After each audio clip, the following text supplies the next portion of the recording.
하나님의 말씀 요한복음 2장 13절부터 22절까지의 말씀입니다. 요한복음 2장 13절부터 22절까지의 말씀, 제가 보는 성경으로 신약 145쪽에 있습니다.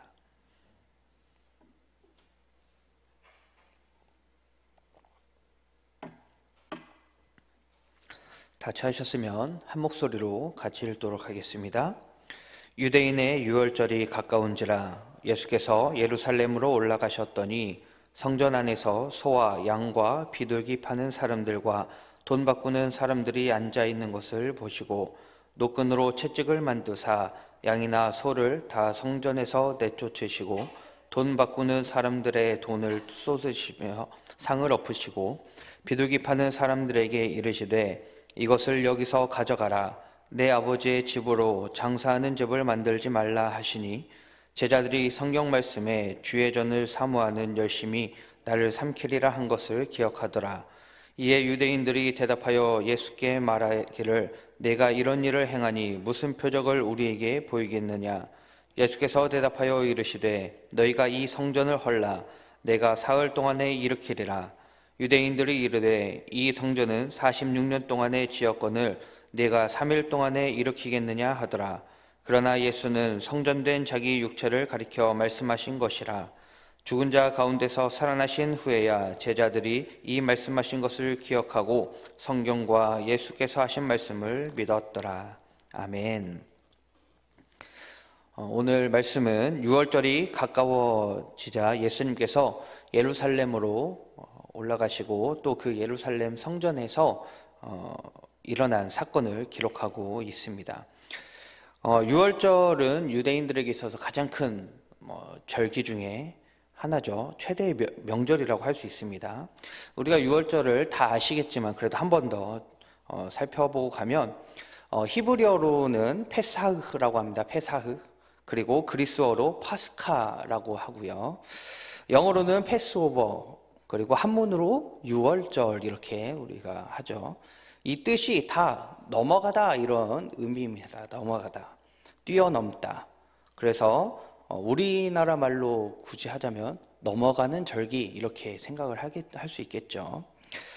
이 유월절이 생기게 된 그 배경이 무엇입니까? 이스라엘 백성들이 애굽에서 종노릇을 하고 있다가 그들의 어려움이 하나님께 그 기도가 상달됨으로 인해서 하나님께서 그 기도를 들으시고 모세를 애굽으로 보냅니다. 그리고 모세가 바로 왕에게 가서 이스라엘 백성들을 내보내라 이렇게 말하죠. 하나님의 말씀이다 이렇게 합니다. 근데 바로가 이스라엘 백성들을 보내지 않자 하나님께서 이 애굽 땅에 재앙을 내리십니다. 근데 그 재앙이 첫 번째 재앙부터 쭉 해서 10번째 재앙까지 있는데 그 마지막 10번째 재앙이 바로 이 유월절이 생기게 된 그런 계기가 되는 절기가 만들어진 것이죠. 10번째 재앙이 무엇입니까? 바로 첫 번째 난 것은 다 죽게 되는 것이 바로 10번째 재앙이었습니다. 아주 처참한 재앙이죠. 사람이건 가축이건 모든 첫 번째 난 것은 다 죽이겠다라고 하는 것이죠. 하나님께서 참 너무나 처참한 재앙을 내리신다. 물론 그전 9가지의 10번째 이전의 재앙도 다 처참하고 힘들지만 더 직접적인 생명을 취하는 그런 더 처참한 재앙이 아닌가 싶습니다. 그런데 하나님께서는 우리에게 이 재앙을 면할 수 있는 방법도 또한 알려주고 계신다는 것이죠. 무엇입니까? 1년 된 어린 양이나 염소를 잡아서 그 피를 집에 문설주에 바르고 그리고 그 고기를 구워서 밤 동안에 다 먹고 그리고 이렇게 있는 것이죠. 그렇게 하는 것이죠. 그리고 그날 저녁에 하나님께서 재앙을 내리십니다. 직접 오셔서 그 재앙을 내리시는데 그 집집마다 들어가서 첫 번째 난 것을 취하는 거죠. 그런데 집을 들어가려고 하는데 그 문설주, 좌우 문설주와 위아래 임방에 이 피가 묻어 있으면 그곳은 들어가지 않고 넘어간다 해서 이제 유월절이 되는 것입니다. 이 유월절, 이 죽음의 재앙으로부터 구원받은 이 성도들은 이때부터 이제 자유함을 누리게 되는 것이죠. 더 이상 죽음이 우리를 엄습하지 않고 이 죽음이 넘어가게 된 것이죠. 그리고 또한 이렇게 죽음을 넘어간 그 이스라엘 백성들은 애굽의 종살이에서 해방되는 자유를 또 누리게 됩니다. 우리도 예수 그리스도의 피로 인하여서 구원을 받았습니다. 그리고 그 구원이 예수 그리스도께서 우리에게 주신 그 구원이 바로 우리가 누리고 있는 자유함인 것이죠. 진리가 너희를 자유케 하리라고 하신 것처럼 그 예수 그리스도가 우리를 대신하여서 이 어린 양처럼 죽임당하고 문설주에 피를 바른 것처럼 우리에게 피를 바르심으로 우리가 그 안에서 자유함을 누리게 된 것입니다. 예수님께서는 이 구원의 기쁨이 넘치는 절기, 이 유월절을 지키기 위해서 예루살렘으로 가시고 제일 먼저 성전에 가신 것이죠. 그런데 성전을 가보니까 아주 가관이었던 것입니다. 정말 거룩하게 진실되게 하나님께 제사드려야 되는 이곳에서 자기들이 만들어 놓은 어떤 법칙과 자기들이 만들어 놓은 전통을 가지고 이 성전을 더럽히고 있는 것이죠. 그래서 소를 팔고 비둘기 팔고 장사하던 이런 모든 것들을 뒤엎으신 겁니다. 이것을 그렇게 하던 것들을 본 예수님께서 화가 나셔서 그렇게 했던 것이죠. 그러면서 하시는 말씀이 내 아버지의 집을 장사하는 집으로 만들지 말라 이렇게 말씀하십니다. 예수님의 행동을 보고 유대인들은 아주 분노를 합니다. 아니 저 사람이 대체 누군데 이런 행동을 하느냐. 이 성전에서 저렇게 이 장사하는 사람들의 모든 것들을 뒤엎으시면서 어떻게 저렇게 이상한 짓을 하느냐. 저 사람이 어떤 권능이 있기에 이렇게 하고 어떤 힘이 있기에 어떤 존재이기에 그렇게 하느냐라고 분노하면서 뭐라고 말합니까?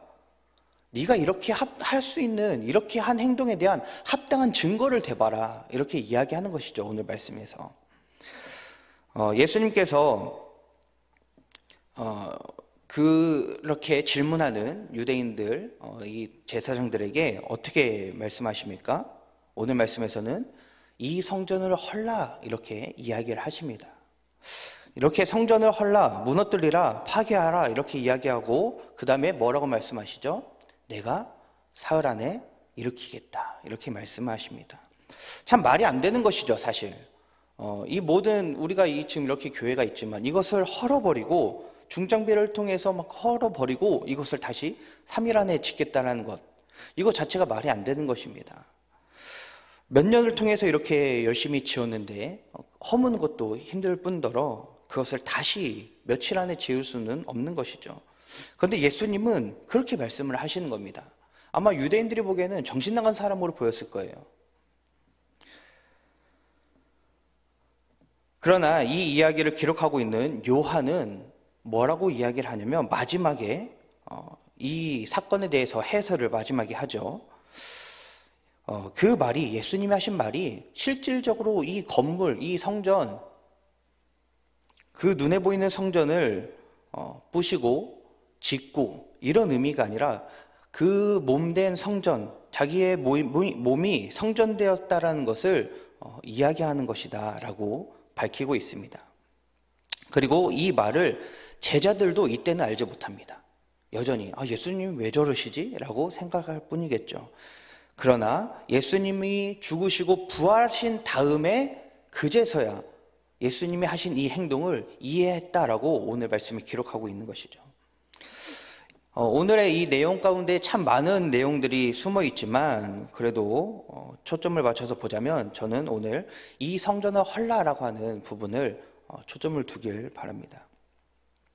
우리는 나 자신이나 우리 가정이나 또는 우리 교회 가운데에 너무 오랫동안 이렇게 존재하면서 교회의 문화에 젖어 있어서 진정한 하나님의 말씀을 깨닫지 못하고 순종하지 못하는 우리의 모습이 있다라는 것입니다. 진리가 우리를 자유케 해야 하는데 오히려 우리에게 자유함보다는 때때로 속박이 더 많지 않은가라는 생각을 하게 되는 것이죠. 말씀에서처럼 성전 안에서 소와 비둘기를 팔고 양을 팔고 이렇게 했던 그 예루살렘 성전에서 자연스럽게 이루어지던 문화였습니다. 그들이 계속해서 이어오던 어떤 전통이 된 것이죠. 소와 양과 비둘기를 파는 것, 제사를 지내기 위해서 반드시 필요한 것들 중에 하나였습니다. 왜냐하면 이 이스라엘 백성들이 한 곳에 모여 살고 있는 것이 아니라 여러 곳으로 이렇게 흩어져 있었기 때문에 이 사람들이 이 유월절을 지키기 위해서는 저 먼 곳에서부터 와야 됩니다. 그런데 올 때 항상 이 제물을 가지고 와야 되거든요. 제사 드릴 것을. 그런데 제사를 드릴 이 양을 저 먼 곳에서부터 끌고 오려니 힘든 거죠. 그래서 예루살렘 성전 안에서 이 흠없는 어린 양을 팔면 그 양을 사서 그것을 제사를 드리는 겁니다. 이게 오랫동안 이어오던 좋은 전통으로 잘 남아있으면 좋은데 이것이 변질되죠. 어떻게 변질됩니까? 이 제사장들은 이 양을 팔아먹어서 이윤을 남깁니다. 어떻게 하냐면 너 그 양이 저 먼 곳에서 여기까지 오는 동안에 부정해졌다. 여기 성전 안에 있는 이 양이 거룩하고 흠이 없으니까 이 양으로 제사를 드려야 된다라고 하면서 그 토실토실하고 아주 좋은 양은 자기네들이 헐값으로 사고, 그리고 성전에서 파는 비실비실하고 이렇게 상처 있고 그런 양을 비싸게 파는 이런 이상한 상황이 되어버린 것이죠. 그리고 이 유대인들은 다 성전세를 또 냈어야 합니다. 성전세를 꼭 내야 되었었는데 그 성전세를 내는 가운데 또 그 안에서 수수료를 받아먹는, 그래서 돈을 착복하는 이런 상황들이 일어나게 된 것이죠. 구원의 은혜를 기뻐하기 위한 이 유월절이라고 하는 절기 가운데에서 너무나 많은 속박이 숨겨져 있습니다. 오히려 자유를 누리지 못하고 속박당하는 그런 불합리함과 고난이 있는 것이죠. 기쁨이라는 이 헌신이, 우리가 이 제사를 위하여서 기쁨의 헌신을 해야 하는데 더 이상 이것이 헌신이 아니라 어떤 형식적인 것에 불과해져 버리는 그런 상황이 되는 것입니다. 이러한 일들이 현재 우리에게 있어서는 어떤 상황으로 비춰질까요?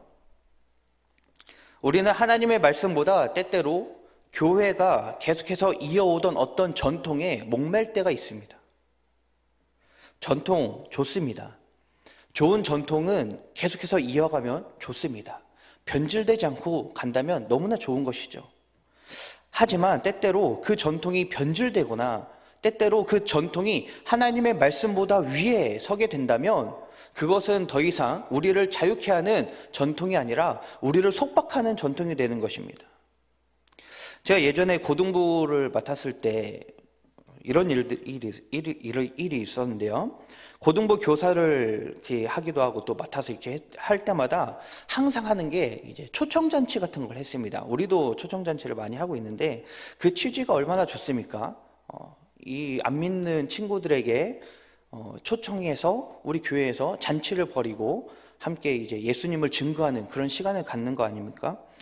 그래서 고등부 아이들이 열심히 이걸 위해서 준비를 합니다. 막 댄스도 준비하고 노래도 준비하고 뭐 간식도 준비하고 뭐 이것저것 막 선물부터 해서 다 준비를 하나부터 열까지 다 같이 했는데 이것이 몇 년 동안은 잘 진행이 되고 좋은 전통으로 남았습니다. 그런데 가면 갈수록, 시간이 흐르면 흐를수록 이게 뭔가 좋은 전통으로서 계속 이어오는 게 아니라 이것이 이 아이들을 속박하게 되는 상황이 오게 되는 것이죠. 뭔가 자발적인 즐거움과 헌신으로 처음엔 이루어졌는데 나중에 갈수록 이것을 왜 해야 되는지 그 의미를 잃어버리게 되고, 그리고 자기의 시간을 헌신해서 했는데 점점점 세상과 타협하면서 우리의 시간을 여기에 헌신하지 않고, 그런데 교회는 이것을 그저 행사를 여기며 진행을 해야 하다 보니까 아이들을 다그칠 수밖에 없고, 이것이 정말로 이 복음을 위한 어떤 행사가 아니라 그저 행사를 위한 행사가 되어버린 것입니다. 이렇게 이어져 오던 전통 중요하지만 더 이상 이것이 우리를 자유케 하지 않고 우리를 힘들게 한다면 이 전통은 하나님이 우리에게 주신 어떤 그런 전통이 아니라 우리가 만들어낸 전통이 될 수밖에 없는 것입니다. 그런 상황이 있다면, 만약에 그런 것들이 우리를 속박하고 있다면 그 전통이라는 성전은 이제 허물어져야 합니다. 예수님께서 이 성전을 헐라라고 말씀하신 것처럼 그런 잘못된 것들은 허물어져야 하는 것이죠. 행사를 하거나 여러 전통이 있을 때에 그 전통을 우리가 이어올 때에 그것이 우리 공동체를 하나 되게 하고 기쁨이 있게 하고 더욱더 힘이 나고 도전을 받게 하고 하나님의 영광이 드러나게 된다면 아주 좋은 것이고 계속해서 이어가야 되고 더욱더 발전시켜야 합니다. 하지만 반대로 행사를 할 때마다 갈등이 생기고 안 좋은 소리가 나오고 험담을 하고 그렇게 어렵기만 하면 우리는 이 부분을 다시 한번 생각을 해봐야 되는 것이죠. 예수님은 이 성전을 헐라 이렇게 말씀하고 있습니다. 여기에서 이 성전은 14절에서 성전이 나오고 또 19절에서도 성전이 나옵니다. 14절에서 말하는 성전과 19절에서 말하는 성전의 이 헬라어 단어가 또 다릅니다. 14절에서의 성전은 헬라어로 히에론이라고 합니다. 그리고 19절에서의 성전은 나온이라고 합니다. 14절의 성전 히에론은 성전의 건물, 신성한 어떤 영역, 제2의 장소 이런 것들을 의미합니다. 그러니까 되게 큰 의미고 좀 더 이렇게 보면 이 건물을 의미한다라고도 볼 수 있겠죠. 그런데 19절에서의 이 나온이라고 하는 성전은 성전, 성소라고 하는 뜻이고요. 그리고 이 성전, 성소의 가장 깊숙한 곳 이렇게 의미를 하고 있습니다. 그렇기 때문에 이것을 비유적으로 예수 그리스도의 그 몸, 그저 겉으로 드러나는 예루살렘 성전 이것이 아니라 예수 그리스도의 몸, 성도의 몸, 교회의 공동체 이것이 성전이다라고 이야기를 하는 것입니다. 그렇기 때문에 예수님은 그 유대인들에게 겉으로 보여지는 것만 중요시 여겼던 그 유대인들에게 자기들의 잘못된 전통만 고수해오던 그 유대인들에게 이 성전을 헐어라 이렇게 말하고 있는 것이죠. 너희들이 가지고 있는 그 잘못된 전통 그것이 무엇인지 한번 보자 이렇게 이야기하는 것입니다. 그리고 예수님께서 이 성전을 헐라고 말씀하신 이유 그것은 바로 자기 자신이 이 땅에서 허물어지고 그리고 자기 자신이 이 땅 가운데서 죽어야 되는 것 그리고 3일 후에 부활하셔서 이 성전을 완성케 하는 것 이 성전을 다시 일으켜 세우는 것 이것이 진정한 표적이고 진정한 구원의 완성이라고 하는 것을 이 성전을 헐라 내가 3일 후에 일으키겠다라고 하는 말씀으로 이것을 우리에게 알게 하시는 겁니다. 깨닫게 하시는 겁니다. 우리는 이 말씀을 기억하기 바랍니다. 우리가 우리의 전통을 허물 수 있는 이유 이것을 전통을 허문다고 해서 우리 공동체가 망하는 것이 아닙니다. 교회가 망하는 것이 아니죠. 우리가 그 모든 전통들을 잘못된 구습들을 허물 수 있는 이유는 예수님께서 먼저 자기 자신을 허물으셨기 때문에 예수님께서 성전된 자기 자신이 먼저 죽으셨기 때문에 그리고 다시 일으켜 세우셨기 때문에 가능한 것입니다. 예수님이 자기 자신이 허물어지신 것처럼 우리도 허물어져야 할 줄 믿습니다. 우리의 잘못된 것들을 고수하면서 우리의 잘못된 생각과 의견을 내세우면서 살아가는 것이 아니라 잠시 우리의 것을 한번 허물어보고 그리고 우리가 허물어졌을 때에 그 안에서 드러나는 예수 그리스도를 우리가 발견하기를 간절히 소망합니다. 우리가 죽을 때에 그때 부활하신 예수님이 드러납니다. 우리가 허물어질 때에 예수님이 완성하신 그 믿음의 공동체가 드러납니다. 날마다 우리가 허물어지고 날마다 우리가 죽는 그런 신앙인이 되기를 간절히 소망합니다. 우리가 죽을 때에 예수님이 주시는 그 부활의 자유함을 누릴 수 있습니다. 그 예수 그리스도 안에 거함으로 참 자유와 기쁨 그리고 하나님의 놀라운 은혜를 경험하는 우리 성도님들 되기를 간절히 소망합니다. 기도하겠습니다. 하나님 감사합니다. 하나님 이 성전을 헐라 이렇게 말씀하시는 것처럼 하나님, 우리 안에 있는 잘못된 것들이 있다면, 잘못된 가치관, 잘못된 생각, 여전히 이것을 해야 교회지, 이렇게 해야 교회지, 어떤 잘못된 이어져 오던 잘못된 전통들이 있다면 그것을 과감하게 우리가 허물어 버릴 수 있는 그런 담대함을 허락하여 주시옵소서. 그래서 썩어져가는 옛 구습을 날마다 버릴 수 있는 우리의 신앙이 되게 하시고, 날마다 잘못된 우리의 신앙관이 있다면 그 모든 것들을 과감하게 허물어 버리고 그 안에서 중심되는 예수님을 발견하는 우리 공동체가 될 수 있도록 인도하여 주시옵소서. 예수 그리스도가 드러나야 하는 줄 믿습니다. 예수님만이 영광 받으셔야 하는 줄 믿습니다. 우리 가족 공동체를 통하여서 하나님의 영광이 드러날 수 있도록 주님 인도하여 주시옵소서. 늘 함께 하실 줄 믿으며 거룩하신 예수님의 이름으로 기도합니다. 아멘. 하늘에 계신 우리 아버지, 아버지의 이름을 거룩하게 하시며 아버지의 나라가 오게 하시며 아버지의 뜻이 하늘에서와 같이 땅에서도 이루어지게 하소서. 오늘 우리에게 일용할 양식을 주시고 우리가 우리에게 잘못한 사람을 용서하여 준 것 같이 우리 죄를 용서하여 주시고 우리를 시험에 빠지지 않게 하시고 악에서 구하소서. 나라와 권능과 영광이 영원히 아버지의 것입니다. 아멘.